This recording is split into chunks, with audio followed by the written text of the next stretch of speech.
윌리엄 왕자는 참모들로 가득 찬 방에 서서 마치 방사능이라도 되는 양 브리핑 서류처를 밀쳐냈습니다. 내용은 막내 아들 루이 왕자가 심각한 건강 위기를 겪고 있다는 것이었고, 왕실은 대중에게 얼마나 알려야 할지 고심하고 있었지만 윌리엄 왕자는 이를 받아들이지 않았습니다. 확인 발표는 간결하고 통제된 듯 했지만 그 내용은 충격적이었습니다. 하지만 진짜 핵심은 그가 말하기를 거부한 내용이며, 바로 이 부분에서 모든 것이 이상해집니다. 예정된 발표와 실제로 일어난 일을 자세히 살펴볼수록 이것이 단순한 홍보 문제 해결이 아니었다는 사실이 더욱 분명해지기 때문입니다. 이 이야기 내은 아무리 엄격한 왕실 예절도 자식을 두려움으로부터 지켜줄 수 없다는 것을 깨달은 아버지의 이야기입니다. 내오 자세히 알아보기 전에 왕실의 드라마와 궁궐이 숨기고 싶어하는 이야기들에 관심이 많으시다면 크라운 워치 채널을 구독해주세요. 그래야 최신 소식을 놓치지 않고 받아보실 수 있습니다. 채널 운영에도 도움이 되고 빠르게 변화하는 소식들을 놓치지 않고 접할 수 있게 해줄 거예요. 그래서 자세한 내용은 의도적으로 생략했습니다. 그게 바로 이 채널의 특징입니다. 윌리엄은 캐서린 옆에 앉아 사실상 허구에 가까운 궁정 성명서의 최종 문구를 승인했는데, 루이를 언급하는 문장에서 자꾸 멈칫했다. 그는 수년간 사적인 감정과 공적인 의무를 분리하는 법을 배워왔다. 그것이 바로 왕위 계승 서열 1위인 웨일즈 공의 역할이었다. 하지만 이번에는 그런 자제력이 통하지 않았다. 그는 맞은편 보좌관에게 아들이 모든 공식 석상에 먼저 와야 한다고 말했다. 캐서린은 그가 왜 망설이는지 정확히 이해했다.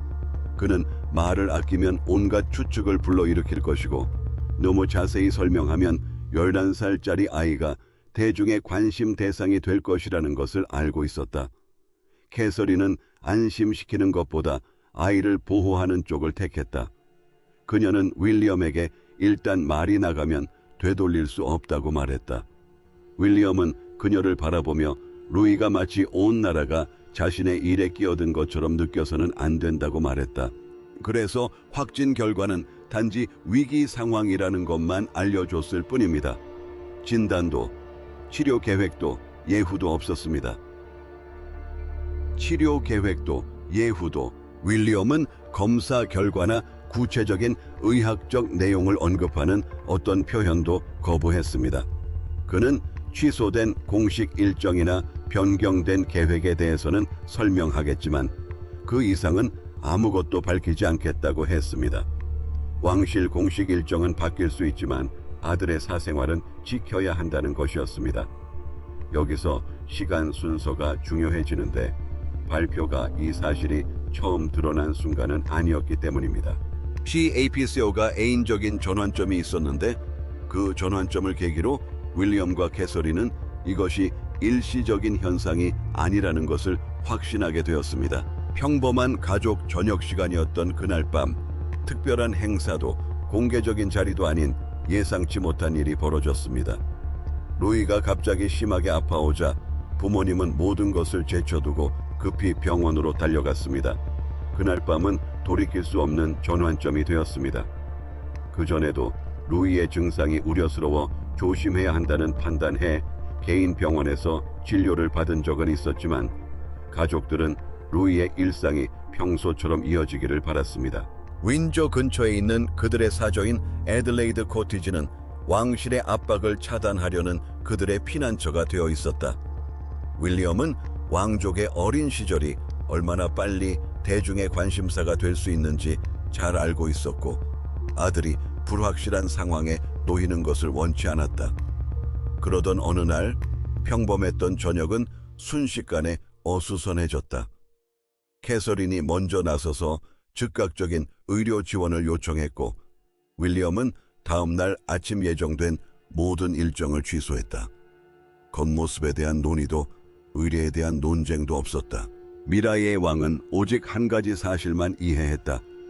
바깥에서 기다리는 것은 더 오래 기다릴 수 있다는 것이었다. 의료진이 당장 일상으로 복귀하는 것보다는 지속적인 관찰과 추가 평가를 권했을 때 그날 밤에 감정적 무게감이 바뀌었다. 이제 더 이상 아침이 되면 잊어버릴 수 있는 잠깐의 공포가 아니었다.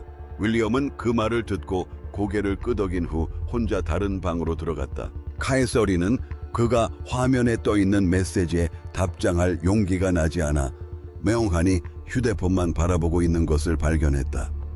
그는 약속을 조정하고 성명을 통제하고 참모들과 이야기할 수는 있었지만 루이에게 드리워진 위험을 없앨 수는 없었다.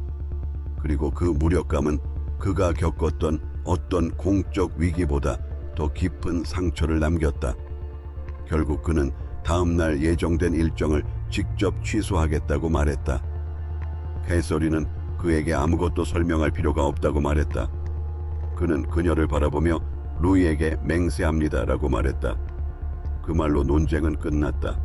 하지만 또 다른 결정이 남아 있었다. 윌리엄은 완전한 침묵을 원했지만 반복되는 일정 취소는 이미 의문을 불러일으키고 있었다. 카에서리는 통제되지 않은 소문이 신중하게 제한된 진실보다 아들에게 더 큰 상처를 줄 수 있다고 경고했습니다. 그 합의는 한 가지 문제를 해결했지만 또 다른 문제를 만들어냈다. 가족은 이미 선택을 내렸고 이제 윌리엄은 사생활, 공적 의무, 왕실 의례가 충돌할 위기에 처한 상황 속으로 그 결정을 안고 들어가야 했다. 그리고 실제로 그렇게 되었습니다. 참모들은 비공개 회의에서 얼마나 많은 정보가 추측을 잠재울 수 있을지 논의했습니다. 윌리엄은 대화가 일정에서 의료 정보로 넘어가는 것을 듣다가 몸을 앞으로 기울여 분명한 선을 그었습니다. 왕실은 아들의 부재를 설명할 수 있었고 가족 위기를 인정할 수도 있었지만 아들의 사적인 건강 상태가 궁궐에서 공개적으로 논의되어서는 안 된다는 것이었습니다. 궁궐 홍보 담당자들은 계속되는 침묵이, 특히 루이가 예상되는 가족 일과에서 사라질 경우 더욱 극단적인 추측을 불러일으킬 것을 우려했습니다. 공식적인 대중 메시지를 준비하기 위해 마련된 통제된 회의인 궁궐 브리핑은 소문이 확산되기 전에 불확실성을 줄이기 위한 것이었습니다. 그러나 미래의 왕은 대화가 검사, 치료, 그리고 그 어떤 아이도 공유하고 싶어 하지 않는 정보로 흘러가는 것을 알아챘습니다. 윌리엄은 대화를 중단시켰습니다. 그는 브리핑 서류처를 닫고 몇 인치 뒤로 밀어낸 후 테이블에 앉은 모든 사람에게 아들의 의료 정보에 대해 다시는 언급하지 않겠다고 말했습니다. 그의 분노는 억눌려 있었고 그 덕분에 경고는 더욱 날카로워졌다. 루이는 11살이었다. 아버지가 언젠가 왕위를 계승한다는 이유만으로 공개적인 의료 분석 대상이 되는 것에 동의하지 않았다. 윌리엄은 자신에 대한 질문에는 답하겠지만 아들을 포기할 수는 없었다. 캐서린은 조용하지만 단호한 어조로 들어섰다. 한 조언자가 침묵을 계속하면 가문의 평판에 악영향을 미칠 수 있다고 경고하자 그녀는 루이의 존엄성이 궁궐의 불편함보다 더 중요하다고 답했다. 그녀는 사적인 세부사항 하나가 공개되면 수년간 그를 따라다닐 수 있다는 것을 알고 있었다. 그래서 그들은 다음 결정을 함께 내렸다. 아들에 관한 모든 공개적인 발언은 누구든 발표하기 전에 두 사람 중 한 명의 직접적인 승인을 받아야 한다는 것이었다. 그때 샤를이 상황을 완전히 바꿔놓았다. 국왕은 주저없이 부부를 지지했고 윌리엄에게 공식 석상의 모습을 드러내도록 압력을 가하는 대신 왕실 직원들에게 추가적인 임무를 떠맡도록 지시했습니다. 국왕의 공식적인 책임을 뒷받침하는 왕실 직원과 조직은 아이보다 먼저 양보할 작전기였습니다. 찰스 왕세자는 이러한 결정이 일정을 복잡하게 만들고 공식 석상 일정을 재조정하며 다른 곳에 부담을 가중시킬 것이라는 점을 이해했지만 루이가 제도적 편의를 위해 희생되는 것을 원치 않았습니다. 윌리엄은 사생활 보호를 위한 싸움에서 승리했지만 이 승리는 더 큰 의미를 지녔습니다. 카르스는 더 이상 단순히 손자 한 명을 원치 않는 관심으로부터 보호하는 데 그치지 않았다. 여왕은 위기 상황에서 가족이 자신의 의무를 수행하는 방식을 재편할 준비를 하고 있었다. 그리고 이는 다음 결정이 단순히 한 방 안에서만 이루어지는 것이 아니라는 것을 의미했다. 수세기 동안 군 주제는 가해인적인 고통을 공적 의무에 양보할 것을 요구해왔습니다. 찰스 왕세자는 정반대의 선택에 직면했습니다.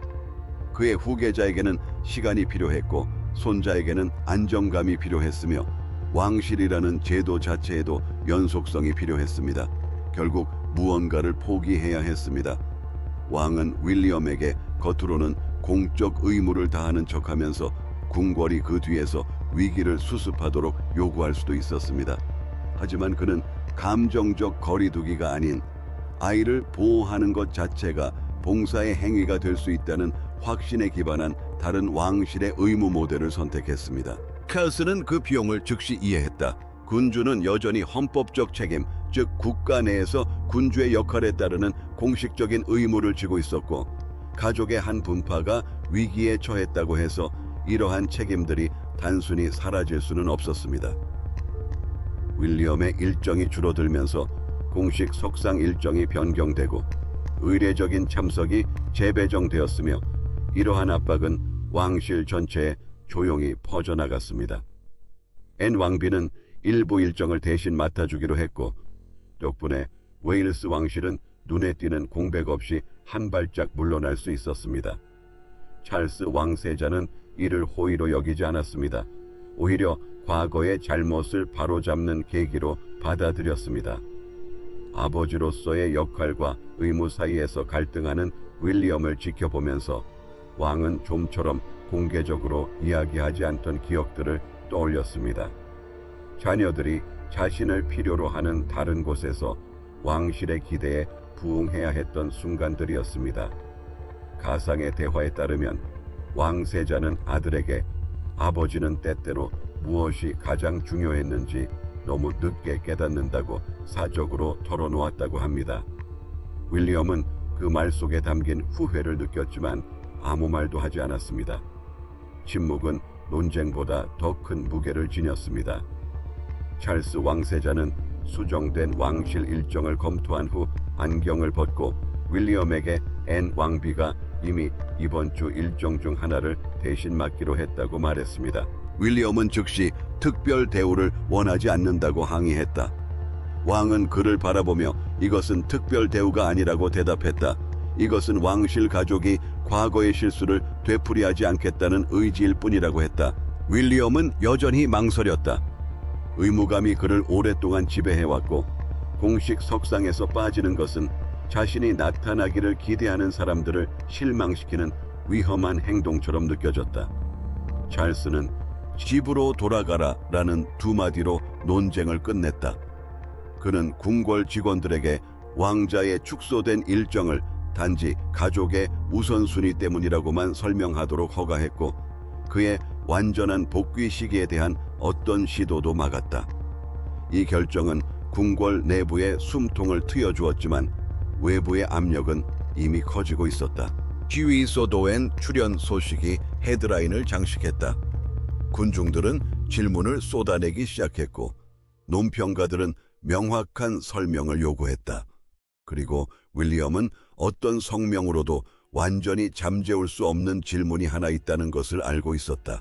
루이의 상태는 얼마나 심각한가? 궁궐은 그를 위해 공간을 마련해 두었다.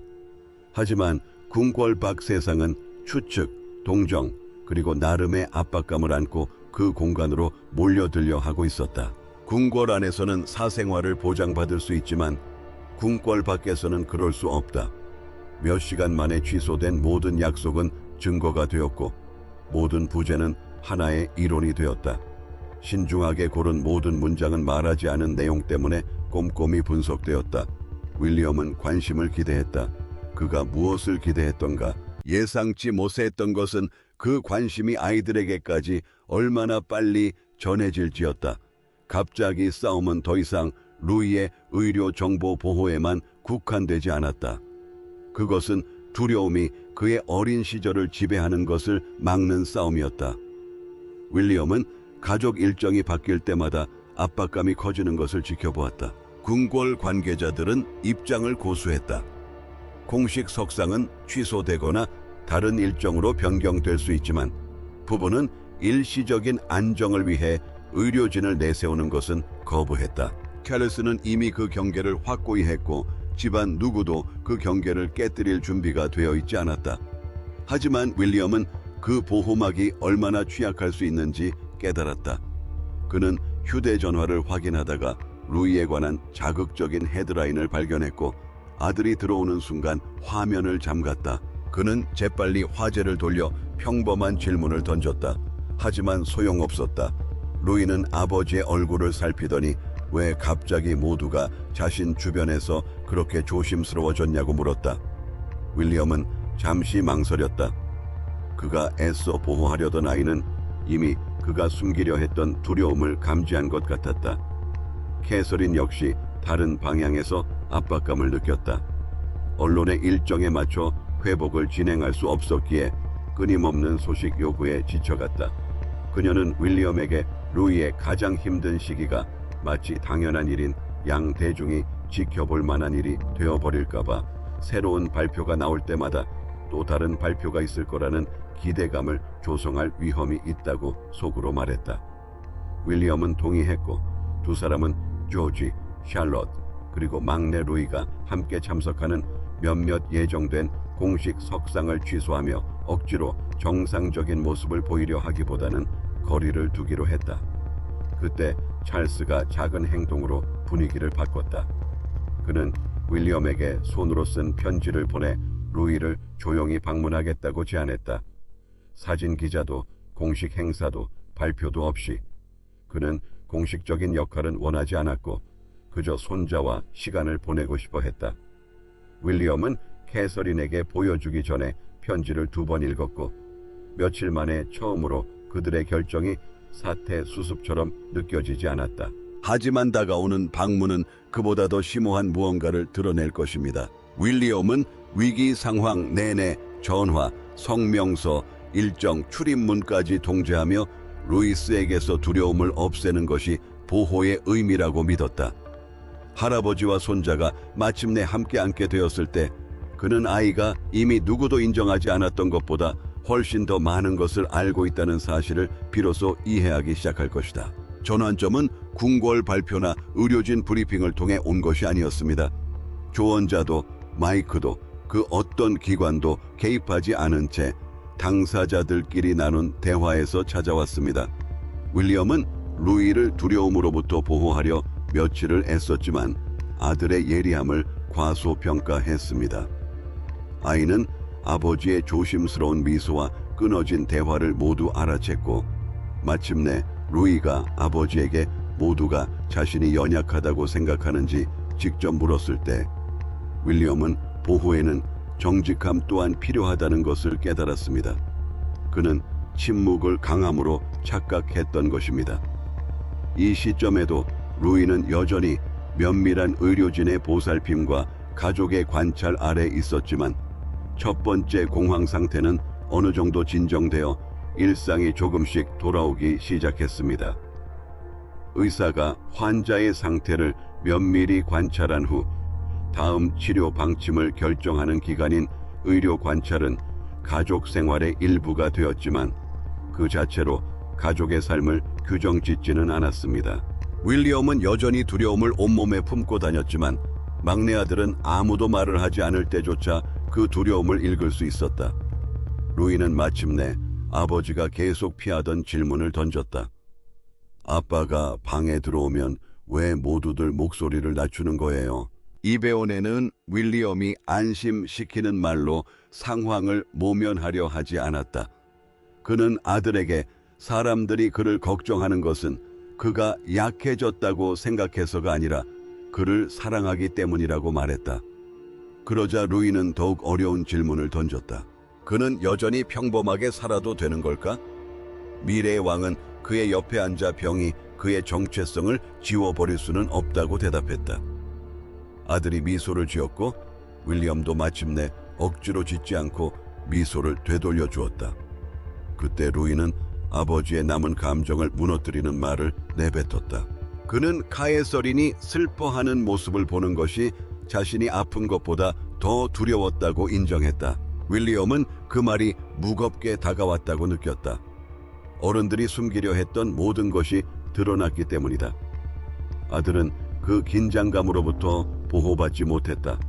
오히려 그 긴장감을 곱씹고 있었다. 나중에 윌리엄은 캐서린에게 그 대화 내용을 이야기했고 두 사람은 이제 모든 것이 완전히 정상인 척하는 것을 그만두기로 했다. 힘든 날들은 인정하되 가능한 한 평범한 일상은 지켜나가기로 했다. 찰스 왕세자는 세라마이 없이 나중에 도착했다. 허구로 기록된 이야기에 따르면 왕은 루이에게 군주로서가 아니라 할아버지처럼 말을 걸며 부드럽게 놀리고 지나치게 조심스러워지던 방 안에서 웃음을 자아냈다. 윌리엄은 아들의 기분이 나아지는 것을 보며 자신이 놓쳤던 무언가를 깨달았다. 두려움은 침묵으로 사라지는 것이 아니라 가족들이 마침내 두려움이 없는 척하는 것을 멈췄기 때문에 줄어들고 있었던 것이다. 그 사적인 대화는 윌리엄에게 궁궐에서는 결코 만들어낼 수 없는 것, 바로 명확함을 주었다. 이제 그는 마지막으로 공개적인 행보를 보일 준비가 되었다. 루이의 상태를 밝히는 것이 아니라 언론의 주목을 받는 아이에 대해 국민들이 무엇을 이해해야 하는지를 정립하는 것이었다. 다음 날 아침 그 위기는 비록 사적인 세부 사항은 여전히 보호되었지만 궁궐 안의 사람들보다 훨씬 더 많은 사람들의 감정적인 부분이 되었다. 동정심은 빠르게 퍼져나갔지만 대중의 관심이 어디까지 지속되어야 하는지에 대한 논쟁 또한 빠르게 확산되었습니다. 그러던 중 한 장의 사진이 어떤 논평가보다도 당시 분위기를 잘 포착했습니다. 윈저 외곽에는 루이를 위한 메시지들이 꽃과 아이들의 그림 옆에 놓여 있었습니다. 세월명을 요구하지도 진단을 묻지도 않고 그저 더 간단한 해결책을 제시했을 뿐이었다. 어린 왕자는 이제 사람들이 건강을 되찾기를 바라는 아이가 되어 있었다. 윌리엄은 감사함과 불편함이 뒤섞인 감정으로 그 반응을 지켜보았다. 영국과 전 세계 언론은 그의 확진 판정과 가족이 공식 석상보다 루이를 우선시하기로 한 결정에 집중했습니다. 언론 매체들은 진단에 대한 추측을 삼갔지만 왕실 공식 행사는 갑자기 아이의 건강 앞에서 덜 중요해 보였습니다. 평론가들은 물러서는 것이 나약함을 보여주는 것인지 아니면 보다 인간적인 봉사의 표현인지에 대해 논쟁을 벌였다. 그리고 미래의 왕은 모든 의견이 결국 아들에게로 향한다는 것을 알고 있었다. 캐서린은 그러한 관심의 위험성을 이해했다. 윌리엄이 그녀에게 응원의 메시지를 쏟아냈을 때 그녀는 애정과 사생활 침해는 다르다는 것을, 비록 그 경계가 모호하게 느껴지더라도 그에게 상기시켰다. 그녀는 루이가 사람들이 자신을 걱정한다는 것을 알기를 바랐지만 언젠가 그가 비밀로 간직했으면 좋았을 거라고 생각할지도 모르는 사적인 정보를 공개하는 것을 원치 않았다. 그녀의 남편은 동의했지만 전국적인 관심이 여전히 그를 불안하게 했다. 허구로 쓰인 기록된 대화에 따르면 찰스 역시 같은 긴장감을 느꼈다. 국왕은 윌리엄에게 대중의 동정심이 정보 공개의 의무를 발생시키는 것은 아니라고 말했다. 국왕은 그의 반응에 감동했지만 루이가 동정심에 대한 보답으로 자신의 시신이나 치료에 대한 정보를 제공해야 하는 일은 결코 없어야 한다고 강조했다. 그 확언은 가족이 이미 그어놓은 경계를 더욱 굳건하게 했습니다. 그때 한 통의 메시지가 분위기를 바꿔놓았습니다. 윈저성 밖 방호벽 근처에 작은 무리가 모여 있었고 꽃들 사이에는 한 아이가 손수 만든 카드가 놓여 있었습니다. 루이, 빨리 나. 내 미소가 그리워. 텔레비전 카메라가 그 장면을 포착했고 그 글귀는 그날의 감동적인 상징이 되었습니다. 윌리엄은 그 영상을 보고 조용히 생각에 잠긴 후 캐서린에게 전화를 건넸습니다. 그는 루이가 적절한 시기가 되면 그 카드를 보게 하라고 말했습니다. 윌리엄은 마지막으로 짧은 메시지를 남기도록 허락했는데 그 메시지에는 사람들의 친절에 감사를 표하면서도 아들의 사생활을 존중해달라는 내용이었습니다. 그 후로는 모든 소문에 답하지도 모든 요구에 굴복하지도 않을 것이었습니다. 헤드라인은 절정에 달했다. 궁궐은 경계를 정했다. 이제 남은 것은 최종적인 의미뿐이었다. 위기 상황에서 윌리엄 왕자가 내린 가장 중요한 결정은 왕위 계승, 의식 또는 대중적 이미지와는 아무런 관련이 없었다. 그는 미래의 왕으로서의 역할을 수행하기 전에 아버지로서의 역할을 우선시하기로 선택했다. 카에서리는 AB 인력보다 사생활을 택했고 찰스는 엄격한 전통보다 연민을 택했으며 루이는 의도치 않게 왕실 세대에 걸쳐 불편한 진실에 직면하게 만들었다. 기관이 존속하는 것은 구성원들이 결코 관례를 어기지 않기 때문이 아니라 사랑하는 사람과 비교했을 때 어떤 책임이 무의미해지는지 이해하기 때문입니다. 윌리엄은 더 이상 물러난 것에 대해 사과하지 않았습니다. 루이의 치료 일정을 대중의 편의를 위해 정확한 날짜로 맞출 수 없었기에 왕실 일정은 유연하게 유지되었습니다. 캐서린은 처음부터 같은 원칙을 고수해왔기에 그 결정에 동조했습니다. 아들의 건강은 무엇보다도 아들의 것이었습니다.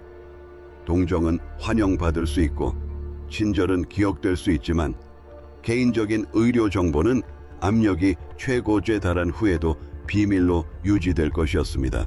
칼르스는 그것이 가능하도록 도왔습니다.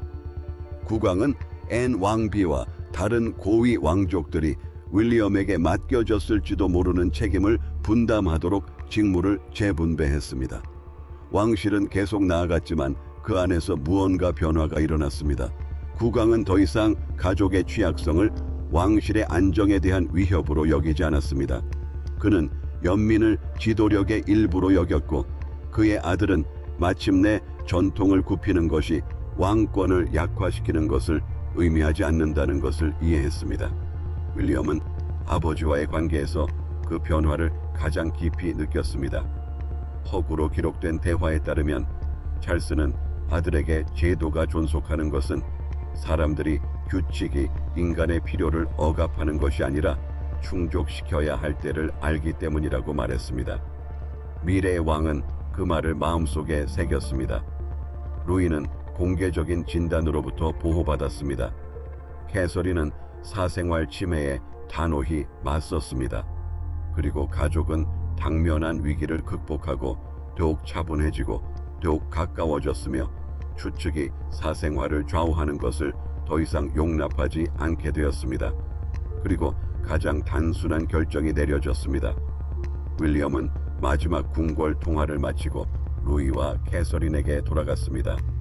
그의 휴대전화에 또 다른 메시지가 도착했습니다. 그는 메시지를 확인하고는 휴대전화를 내려놓고 아들 옆에 앉아 아무 대답도 하지 않았습니다. 그 순간 그 무엇보다 중요한 것은 아무것도 없었습니다.